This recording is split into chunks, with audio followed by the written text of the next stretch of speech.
Greetings, gentlemen. Today's date is February 22nd, 2024, and this is our first class for Gilbert Law Summaries by Edward C. Hallback Jr. on trusts.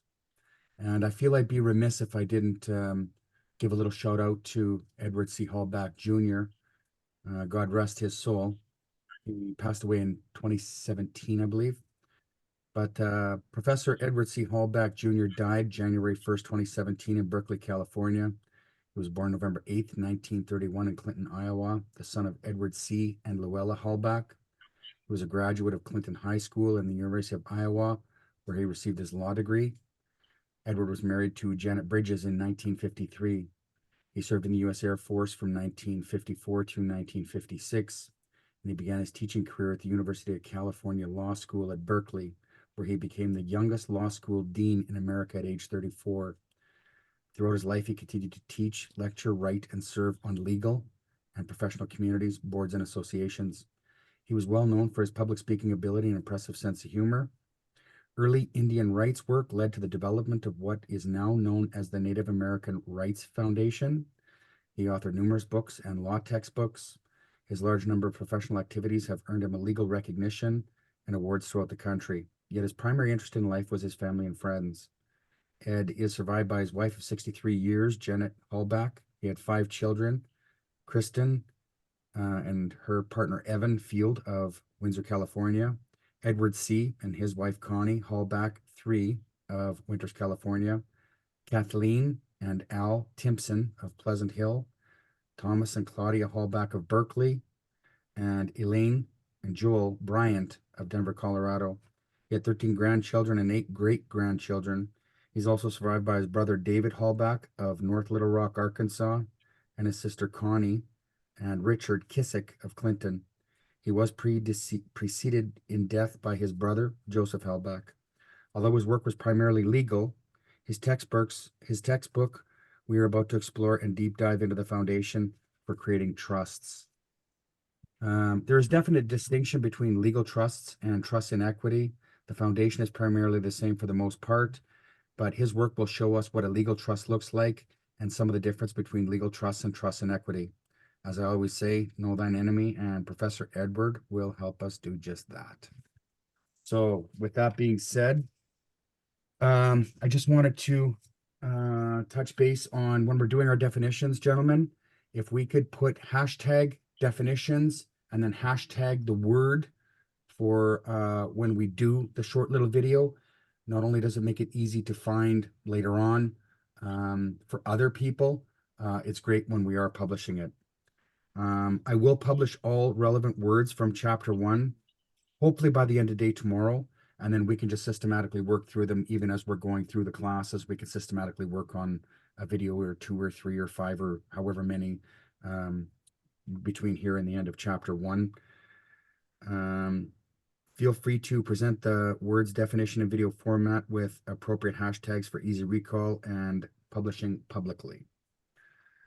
Okay, so I'm going to share screen now, and you'll have to bear with me. I am fairly new to controlling a Zoom meeting, and I'll just try my best. I'll do my best. Not try my. There is no try. There's only do. That's right. So we're just going to jump right in here. Oh boy, that is small. Let's see if I can do this. Yeah, here we go. Okay, so you all can see chapter 1 introduction well? Nope. No? It was on the screen. It's gone Oh, off. it's just a vertical line now. It was on there a minute ago.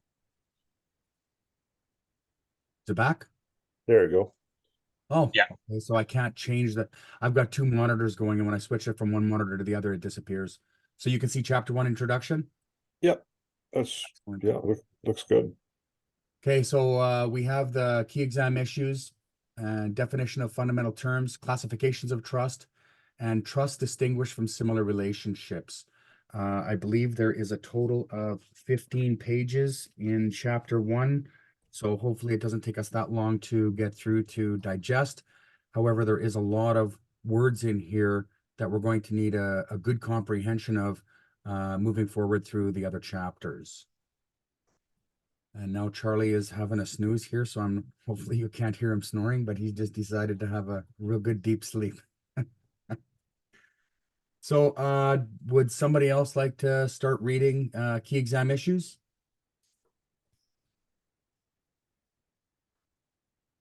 Do you want me to read it?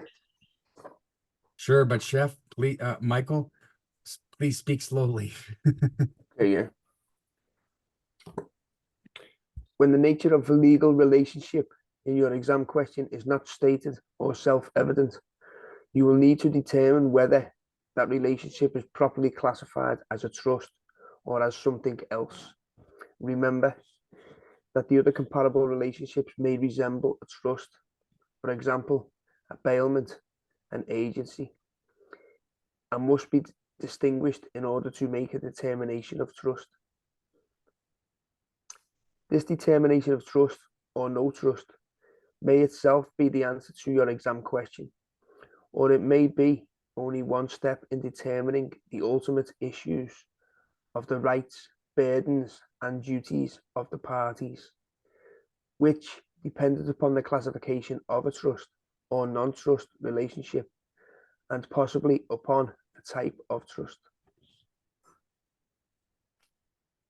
Note, this chapter introduces the trust and its various forms, but more elaborate definitions and descriptions are presented elsewhere in this summary. A. Definition of fundamental terms. Number 1, trust. A trust is a fiduciary relationship with respect to specific property, to which the trustee holds, usually at least, the legal title for the benefit of one or more persons who hold equitable title as beneficiaries. Thus, two forms of ownership interests, legal and equitable, exist in the same property at the same time.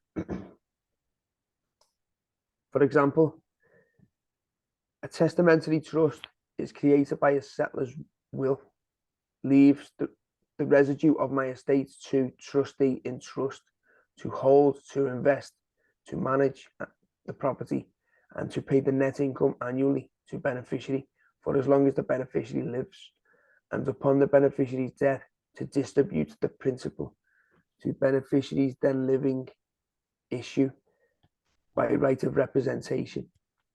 Other terms of settlers' will spell out in some detail other rights of the beneficiaries and trustees' powers and duties. Legal and equitable interests. An earlier view was that the entire ownership was in the trustee, subject only to an obligation enforceable in equity to use the property for the benefit of the beneficiary or beneficiaries. The interest of a beneficiary was regarded as merely a personal claim or chosen action, which equity would protect. A few states may still retain this concept, but the vast majority of modern authorities now speak in terms of the trustee's legal and the beneficiary's equitable interests or title. So this clearly shows that there is a legal interest and an equitable interest. It clearly defines that there is a separation of both. With every legal title, there's always an equitable title attached to it. Essentially on the back, you can't see it. On the front of the legal title is all of the legal information to the property. It's in public view, but in the private, there's always the equitable interest or the equitable title that you really can't see. So I just wanted to just to jump back here a little bit. So do you gentlemen understand that trust is a fiduciary relationship with respect to the specific property? And the specific property is what they call res. I'm sure that will the residue of my estate. So the residue is the trust res or the trust property. But the trustee is the one holding the legal title. So if you have that legal title, you're automatically deemed the trustee legally. And they can hold it against you because you've never said, I don't want to be the trustee. You've pretended to be the trustee for a number of years. I'm not sure how familiar you gentlemen are with the terms here, such as settlor. I think it goes a little bit further later on to what other terms are used that mean the same thing as settlor. And I think it actually goes through that from what I read through. So, but legal and equitable interest, that shows that there's two interests, two titles with every title. And what interest you, so that's why I always say when people say all rights reserved, well, There's that, hey, oh yeah, you were froze for a minute and I'd lost your audio. I was just seeing if it was just me. yeah, you cut it in and out a little bit there too, so I'm not sure what happened there, but It's good now. okay. So yeah, the people that say all rights reserved need to clarify, you don't want to reserve your legal rights because that's up to the trustee. You have equitable rights, equitable interest, equitable title. When you give that legal title back, you're surrendering the legal title, the legal right, the legal interest back to the legal trustee. You don't want to reserve that right again. So we need to be very, very clear to make sure that we don't say all rights reserved. We say all equitable rights reserved or all equitable interest reserved or. That's a good point. That's a very good point. We should drill down on that a bit more, I think. Okay. Yeah, I mean, that's one of the things for me too. I mean, I've been kind of leaning that way. I when I autograph my name, I use beneficiary as an example. Put the all rights reserved in there. That's touching my autograph. I mean, definitely not. It's got to be more. It's got to be more succinct, I guess. You say all equitable rights reserved. Yeah, and I think there's another agreed maxim where the inclusion of one thing is the exclusion of another. So we really need to be clear and definite in our intention, absolute in our intention. And as the course goes on and we go through a lot of these terminologies and words, we'll realize how powerful words like absolute are. And so is there, Michael, you need to drill down on something a little further. Where is it you think we need to? Just about how we sign off. Where you were saying about the separation of the two titles, equitable and legal. It's a potential, it's a potential stumbling block. So, I mean, just clarifying how exactly we'd sign off. Yeah, see, for me, I want to surrender 100% legal title. Well, that part of it, you then, Scott. So What's then you could, like, for instance, with that power of attorney, I can no longer contract on that side, and the documentation. Yep. I just carry that documentation everywhere I go now. Yep. I just hand that to them and say, I'm not authorized to speak to you. You're dead to me. Yeah, and actually, you don't even need the paperwork. Once you say that the legal person was surrendered back to the crown, last known trustee was blah blah blah on this date, it kind of relieves you of any obligation. Yeah. As I'm not authorized. I need to speak to the trust in order to, but the trust won't let me. That's what they're there for. They speak for the dead man on my behalf. Yeah, absolutely. And you never were authorized though. So when you did try to speak, is it or used that for profit? Yeah, Or I was committing trust fraud by default, wasn't I? yes. Yeah, absolutely. In me ignorance. Yep. And I mean, ignorance of the law is no excuse, but at the same time, any mistake or error can be corrected. You can redress the record, which means take the cloak of the person off, and you come in essentially naked. And I think we get into that further on too when it comes into bare trusts, or which are naked trusts. Everybody okay so far? Any questions? All right, so B, property, and somebody else want to take a run through this? Yeah, sure. I'll read Yeah. for a bit there. And Got it, Aaron? if anybody, Just if anybody wants to pause for a second, just pop up your hand as the reader's reading, and we can drill down into whatever comes along, or just write your stuff down on a note paper sitting beside you, and then once we get through one or two of them, we'll take a pause just like we did with Michael, and then we can kind of break down any of the disconnect or further drill down on whatever we're just talking about. Gentlemen, is it okay if I sync? Is it okay if I just grab a quick sync? I'm still here, yeah. I'll take the headphones off. Yep. You won't sorry about that. So what was A there, Scott? Can you go back a little bit, just real quick? Refresh. Okay, so A was the legal and equitable interest. Okay, so B was property. Yes. Okay, property, because a trust is a relationship with respect to property, and because the beneficiary acquires an interest in the property, the normal rules for transfer of property and for the creation of property rights apply to the creation of trusts. For example, conveyancing rules apply in creating trusts of land. An exception is the declaration of trust, in quotations, by which a property owner can make or declare himself the trustee of the property for the benefit of others.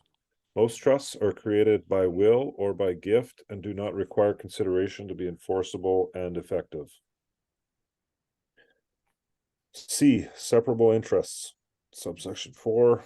Because the various equitable and legal interests in property are separable, each can generally be dealt with, divided, alienated, etc., independently of the other. Okay, so that brings up a very interesting point. Because the various equitable and legal interests in property are separable, each can generally be dealt with. You have a legal title, the equitable title is actually attached to it, but until you actually merge the two titles, and I believe it kind of falls under acquisitions and mergers, where that event takes place and is recorded. That's where you can establish true interest or true right to that equitable title. So, and it can be generally dealt with independently of the other. So it doesn't have to be one or the other. It doesn't have to be together. It can be one or the other. 2, settlor. The settlor is sometimes called the trustor, the donor, the transferor, or grantor, and in current usage, the term is also applied to a testator.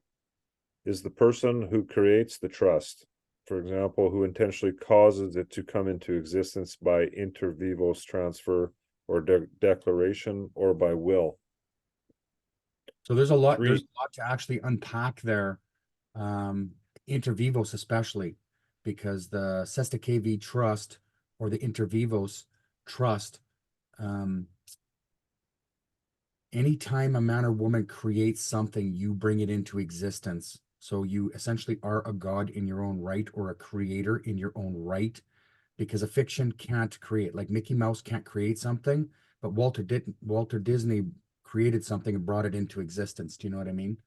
So there's that settlor has multiple different names, but it's always the OR. You know, you don't have to jump on the boat and sail across the ocean to be the settler of the land, but the settlor is the one who discovers the land or claims the land, the property within the trust.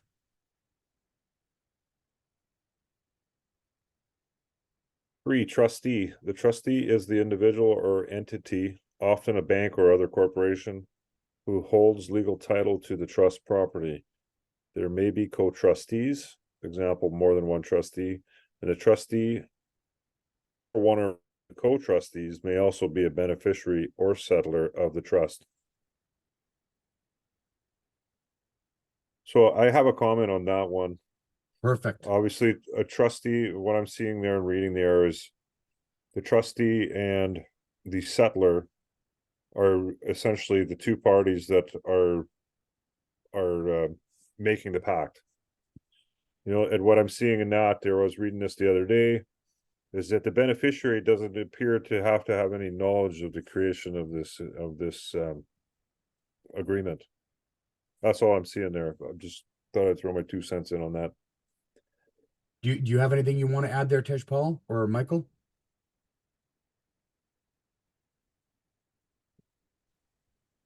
No, I'm okay right now.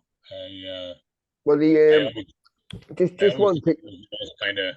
kind of intertwining, and it's when you don't know that way, and you assume the one, the other one automatically goes to somebody else. So sometimes when they overlap like that, you're thinking that because it says the trustee can, does certain things, but he may also be a beneficiary. That's where it gets tricky. That's where you need to have the clarity on what your role is. I mean, this is where it gets clever. This why they use them. You know, it depends what hat you want to wear. So technically, I could be the settlor, and I could give trusteeship to Scott, but then Scott could be working on behalf of me as the beneficiary. You know, depending on what hat I want to wear. I mean, obviously, when I create the trust, I'm a settlor, but then I might want Scott to be doing his trusteeship for the benefit of myself. You know, Okay, so I can wear 2 hats. You know, it's just knowing when to wear the correct hat as far as reading into it. But you only need 2 people for the trust because one can act in 2 roles. Yeah. no, Yeah, you need two people, but there's still 3 actors. yes, Well, you see, I could act as settlor and as beneficiary. You see. not at the same time. You can't wear 2 hats. This is a game, and in any game, you cannot play right wing and center on the hockey court, on the hockey rink. Sorry, I'm not a gladiator rings guy. But so the trustee or the employee or the obligee, even they can't be the grantor. So the trustee or the grantee is the one who says, hey, I have the thing and I'm giving the thing, or I'm doing the work or the action. And then you come back with the hat that says, I'm the grantor because I already gave the thing away. So now I've switched to a different position in the game. I'm the grantor or settlor of the thing. Right. And then you can come back in as I prefer benefactor over beneficiary.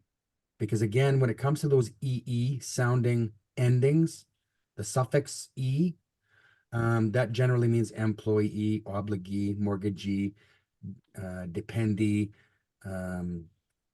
trustee, grantee. Those are all the ones that are still operating in a liability role. Whereas if you're the benefactor, it comes from a charitable position where this isn't just for a beneficiary or a benefit to me. A benefactor is like the legacy. yes, yes. And actually, you know what? Yeah. I wonder if it's not a bad idea. Can you guys see this Black's Law now? Yep. So Yeah. let's just go real quick. When you mentioned to find them, Scott, I'm no longer a beneficiary myself now. I'm a benefactor because the very word legacy, it's a very powerful word, isn't it? So in the entire Black's Law dictionary, it appears that it's only, well, it's generating, it's still generating, but it's showing 3 times. I don't know that benefactor is mentioned a whole bunch of times. We'll see exactly how many. This is, oh, we gotta go back up. You mean? BLMN. So if we look at benefactor, it'll be over here.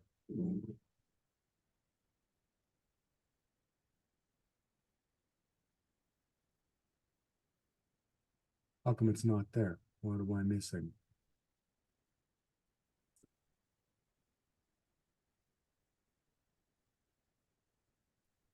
That's strange. I've looked this up many times. Yeah, where'd it go? Where is it? 197. No, 198. You know what? It just might be faster to do this. In the essence of saving time, I'm just gonna read it right out of Black's Law fourth here. Yeah, is the fourth that's on screen as well, is it? Yes. Yes, I believe Yeah. was the fourth edition. I pulled it right off right out of my files. So have you got a few hard copies, Scott, of Blacks, have you? I've got a fourth and a sixth.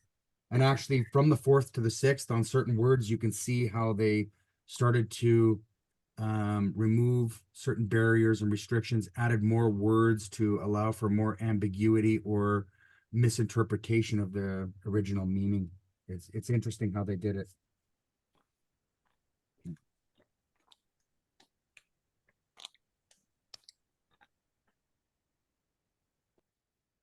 Here we go.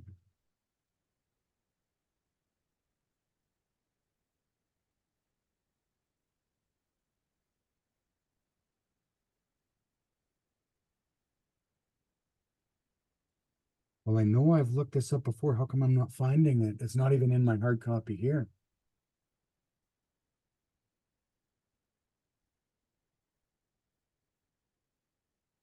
And I know it relates back to this public charity, a charity wherein the benefit is conferred on indefinite persons comprising the public of some part of the public.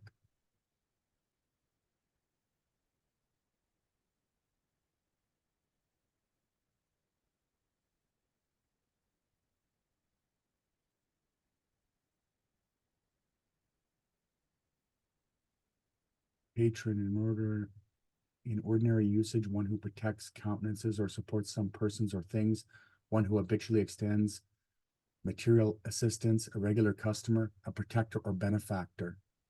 So like when you hear about these foundations and trusts and all these elites, they're always the honorable benefactor of blah blah blah trust. So the benefactor is kind of like the big one at the top that's doing it from a true philanthropic or charitable position. That's why I like benefactor better than beneficiary.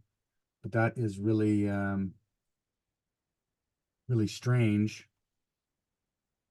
Let me just jump into here. I've got one of them up Well- here, benefactor. If you want me to read it. I Yeah. think we should be identifying the difference between the two. Yeah, this is on the etymology one. A benefactor, one who confers a benefit, a kindly helper, especially one who endows a charitable institution. From late Latin, benefactor. From Latin phrase, benefacia. From bene, well, see bene. Facia, to do. From pi root dhe, to set, put. Translated in Old English as well done, well doing. Also 15c benefitor, from Old French bienfaiteur. That was from etymology. So one who confers a benefit, a kindly helper, especially one who endows a charitable institution. That's why I like this one better than let's just show beneficiary here. Same place. I can't remember where I found it, but the one I found was is if you were leaving a legacy for future generations, which I quite like that. I'm no longer going to use beneficiary myself now. So beneficiary is okay because it is the one who receives the profits or advantages. We are running out of time here. I'm going to have to start a new one here right away. But 10 minutes. hey, You got about 10 minutes. perfect. So one who receives profits or advantages, connected with the receipt of profits or advantages, enjoying a favor, privileged, or beneficium, a favor. Service, generosity, kindness, benefit from beneficus, generous, kind, benevolent, obliging. So again, obliging shows obligation, privilege. Previously here, sheet of profits are privileged. So privileges are something that you are given. Now we are granted privileges to this by our Father, Source, Creator, God, whatever label you want to put on the higher power, the Almighty that created this entire system. And this entire system is working exactly how it was designed to. They just kept half the system from us, so we never knew how to operate from a charitable position. So beneficiary isn't really super, it's not a deal breaker. I just see a benefactor from a much more charitable position rather than, the greedy, selfish taking profits and advantages for myself. The benefactor is somebody who, a kindly helper who, gives to other people as the benefactor from this charitable foundation. And when you order the new birth certificate today and flip it over, we all know on the back it says this is a valuable foundation identity document. As the benefactor of this foundation, I just want to give it away and do good things for my world. So I think it puts us in a different light when it comes to actually taking back control of our person. We do have an unalienable right to command or control of our person, to protection of our person. So anything anybody want to add there? Powerful, man, for sure. But in the case of a trust, are we including benefactor now? I'm a little confused. My understanding is that there's a grantor, there's a trustee, and there's a beneficiary. So is there a distinguished difference between a benefactor and a beneficiary that we've identified? Well, again, to me, it seems like the beneficiary is the one who receives the profits and advantages or the privilege of the thing. The benefactor is the one who uses the profits, advantages, and privileges of the thing to help other people, to give it away, to confer that that property that I was granted. Aaron, I think the way I read into it, like I've opened a trust for my property for, I in the end for my daughter. So even though I'm a beneficiary, I consider myself more of a benefactor because it's kind of like my legacy going to my daughter, who's the true beneficiary. Yes. So does the benefactor actually make more sense to kind of relate the benefactor into that settler position then? Settlor, grantor, benefactor. I believe that is all kind of a similar role. Okay, yeah, I'm down with that. Grantee gave it away. The grantor says, hey, I gave the thing away. I've got proof that I gave it away. That makes me now the grantor.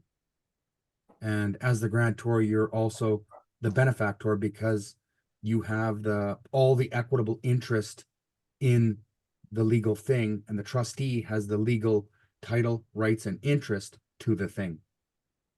That's the way I see it. Does that resonate?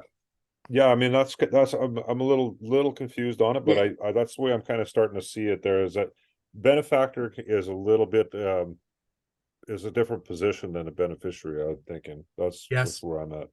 I But see. the- Yeah, but at Right. the same time, though, you can only have three, can't you? You can have several trustees, but can you have a benefactor, a settler, and a beneficiary? I don't believe you can you? No, No. Right. So Yeah, the settler would be the benefactor the way I see it. Go ahead. Yeah, I kind of see it that so like if you think of the grantors is originally when it's instituted to who's going to get the benefit of this, and it's going to a beneficiary. And once that beneficiary gets that beneficiary becomes the benefactor when they're giving it away. So they're playing a benefactor beneficiary role. The benefactor isn't the one that's creating it.